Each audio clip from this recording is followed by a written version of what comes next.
اگر تمہیں کسی بات کا علم نہیں ہے تو ان سے دریافت کرو جن کے پاس اس بات کا علم ہے۔ اگر تم جاہل ہو اور کچھ نہیں جانتے تو ان سے دریافت کرو کہ جو عالم۔ عزیزان محترم، امام حسن علیہ السلام کا ذکر کرنا چاہتا ہوں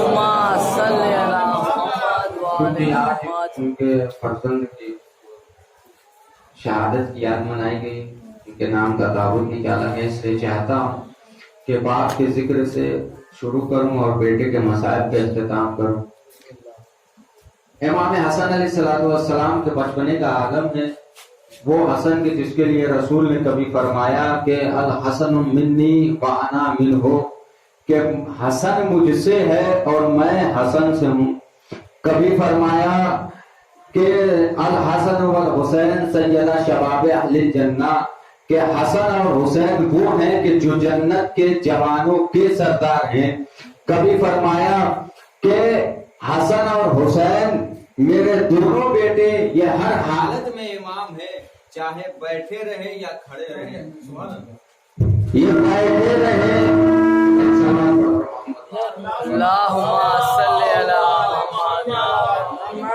یہ بیٹھے رہے اور کھڑے ہوئے، ان کا مطلب کیا ہے؟ یعنی امام حسین کی طرف رسول کا اشارہ ہے کہ اگر یہ ظالم کے خلاف قیام کے لیے کھڑا ہو جائے تب بھی امام ہے۔ امام حسن کی طرف اشارہ ہے کہ اگر یہ مصلحت زمانہ کو دیکھتے ہوئے صلح کر لے اور تلوار کو نیام میں رکھ لے تب بھی امام ہے، اور مسلمانوں پہ فرض ہے کہ ان کی امامت کو مانے۔ عزیزان محترم، بچپنے کا عالم ہے امام حسن کے۔ ایک یہودی آیا اور آنے کے بعد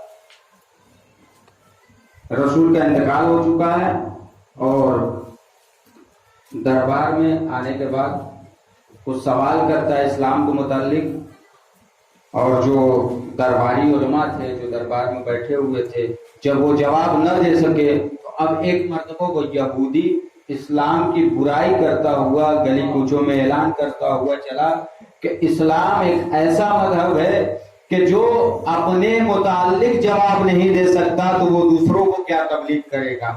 اب وہ یہ نعرہ بلند کرتا ہوا چلا، ایک مرتبہ علی کے چاہنے والے سلمان نے سنا، کہا وہ چاہنے والے اور وہ جانے والے تو کس مذہب کا ماننے والا؟ کہا میں یہودیت سے تعلق رکھتا ہوں۔ کہا کس کے پاس سے آ رہا؟ کہا دربار میں گیا تھا اور میں اسلام کے متعلق کچھ معلومات معلوم کرنا چاہتا تھا، لیکن مجھے جواب نہ ملا جو مجھے اطمینان دے سکے، ایسا کوئی جواب نہ دے سکا، اس لیے میں مایوس جا رہا ہوں۔ تو ایک مرتبہ کہا تمہیں اسلام کی برائی کرنے کا حق نہیں ہے، جن جاہلوں سے تم پوچھنے گئے تھے اگر تمہیں کچھ کہنا ہے تو ان جاہلوں کو کہو، اسلام کو برا کہنے کا حق نہیں ہے۔ اس نے کہا کیا مطلب؟ کہا اسلام ان کے پاس ہے ہی نہیں کہ یہ اسلام بتائے، اگر تمہیں اسلام جاننا ہے تو آؤ میں ہمارے سے اسلام کے پاس لے چلتا ہوں۔ ایک مرتبہ وہ بڑھا اور در سیدہ پہ آیا، آنے کے بعد تب الباب کیا، اب جیسے ہی اندر سے آواز آئی کون؟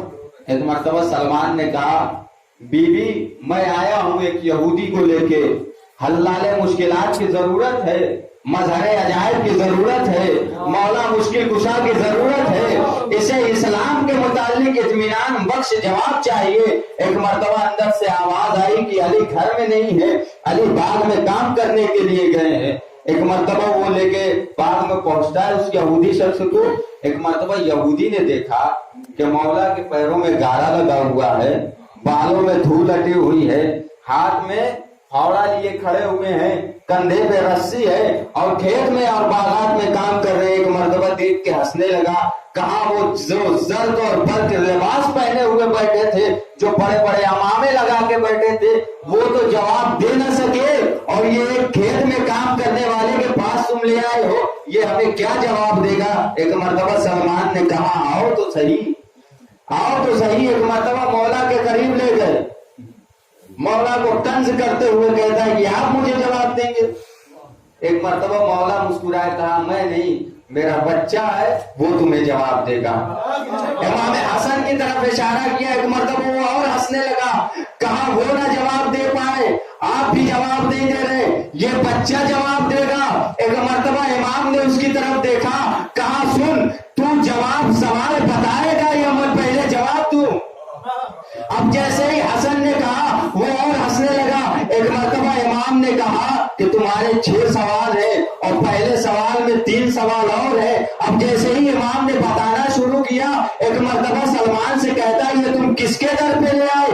اتنی کمسنی کا عالم، بڑے بڑے علماء جواب نہ دے سکے، یہ کس کا بچہ ہے؟ ایک مرتبہ سلمان مسکرائے، کہا جس اسلام کے متعلق تو پوچھنے آیا تھا یہ اسی رسول اسلام کا نواسا ہے۔ اب وہ مولا کے قدموں پہ گر گیا اور وہ ہیرے جواہرات اور جو کچھ بھی اس کے پاس تھا اس نے مولا کی جھولی میں ڈال دیا۔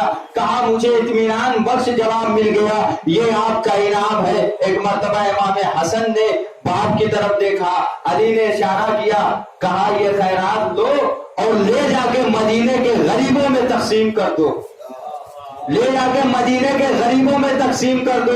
ایک مرتبہ سلمان سے کہتا ہے نہ مجھے اس بزرگ کی سمجھ میں آ رہی ہے نہ یہ مجھے بچہ سمجھ میں آ رہا ہے، میں کہوں گا سمجھنے کی کوشش بھی نہ کرو، اس لیے کہ جو تمہاری بغل میں سلمان کھڑا ہے وہ 10ویں درجے پہ فائز ہے، جسے رسول نے سلمان و منا اہل بیت کا لقب دیا ہے، وہ تو اہل بیت کو سمجھ نہ پایا۔ اور تو یہودی کی کیا اوقات جو علی کو سمجھ لے، وہ سلمان تو علی کو سمجھ نہ پایا۔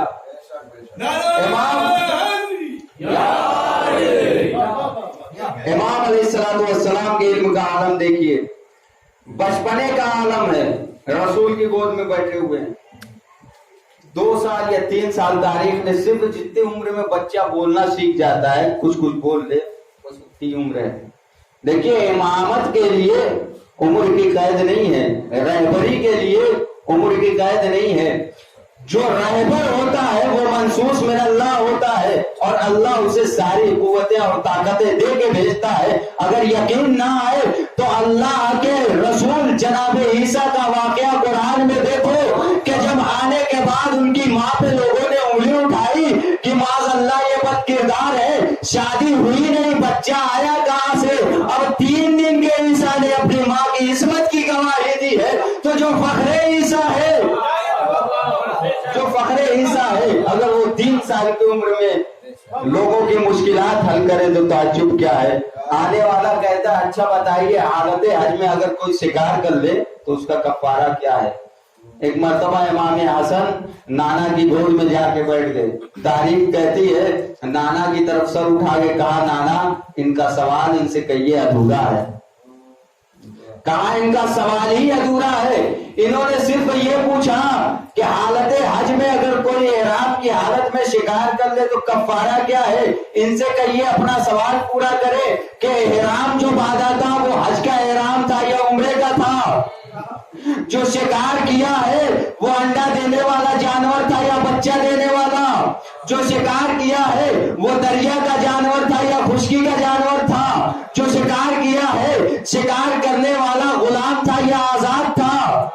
سب کی الگ الگ شاخیں اور الگ الگ جواب ہے۔ اب اس نے سننے کے بعد کہا یا رسول اللہ مان گیا کہ اہل بیت میں ہر انسان ایک جیسا ہے اور منصوص من اللہ ہے۔ ایک سوال پر محمد امام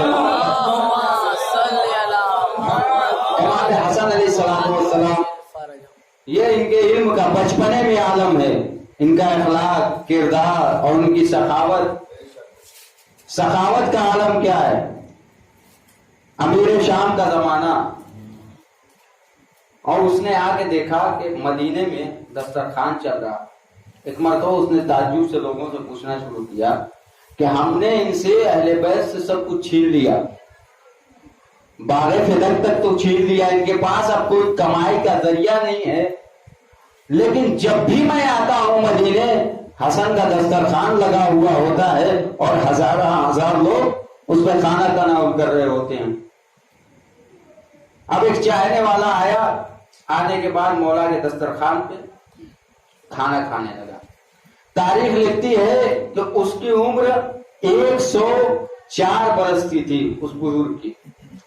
آیا، آنے کے بعد کھانا کھانے لگا، جب کھانا کھا کے جانے لگا اور مدح سرائی کرتا ہوا چلا اہل بیت کی، تو امیر شام نے اسے بلایا اور بلانے کے بعد مسجد میں لے گئے اور کہا یہاں بیٹھو اور تم میری سخاوت کا تماشا دیکھو کہ میری سخاوت کیا ہے۔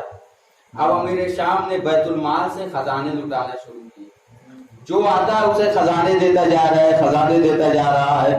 اب ایک مرتبہ امام حسن مسجد میں عبادت کے لیے داخل ہوئے، امام حسن جب جانے لگے اور معاویہ کی طرف متوجہ نہ ہوئے تو امیر شام کیا کہتا ہے کہ ابھی تک صبح سے جتنے خزانے بانٹے ہیں اتنا اکیلے حسن کو دے دو۔